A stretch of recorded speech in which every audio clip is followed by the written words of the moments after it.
Hey hello everyone, welcome back to my video. কাল ছিল শ্রাবণ মাসের সোমবার আর তার সাথে ছিল এশিয়াস বিগেস্ট মেকআপ এক্সপোর ফার্স্ট ডে। সকাল সকাল ভোলা মহেশ্বরের মাথায় জল ঢেলে চলে গিয়েছিলাম মেকআপ এক্সপোতে। এটা আমার ফার্স্ট এক্সপিরিয়েন্স ছিল এক্সপোতে। আমি এর আগে কখনোই মেকআপ এক্সপো জয়েন করিনি। ওখানে গিয়ে কি করলাম, এক্সপিরিয়েন্স কেমন ছিল চলো তোমাদের সাথে একটু শেয়ার করি। যারা জানো না তাদের জন্য বলি, 3 তারিখ আর আজকে 4 তারিখ মেকআপের এই এক্সপোটা হচ্ছে।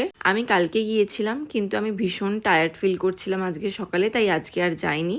কারণ সারা দিনটা ওখানে দাঁড়িয়েই কেটে গেছে, প্রচন্ড ভিড় হয়েছিল। আমি যখন গিয়েছিলাম মেকআপ এক্সপো অলরেডি স্টার্ট হয়ে গেছে, তো বিভিন্ন মেকআপ আর্টিস্টরা নিজেদের মডেলদেরকে সুন্দর করে সাজাতে শুরু করে দিয়েছিল। এটা যেহেতু ফার্স্ট টাইম তাই আমি খুবই কনফিউজড হয়ে যাচ্ছিলাম যে কোথায় কোন স্টেজে কোন মেকআপ আর্টিস্ট রয়েছে না রয়েছে। এবার গেলাম, এরপর থেকে আশা করছি আর কোনো সমস্যা হবে না। তবে সত্যি কথা বলতে এক্সপিরিয়েন্স যে খুব ভালো ছিল এরকমটা একদমই নয়, কিন্তু খারাপ ভালো মিশিয়েই তো সব কিছু থাকে। তো যাই হোক, আজকের মতো টাটা, দেখা হচ্ছে কিন্তু পরের ভিডিওতে। বাই।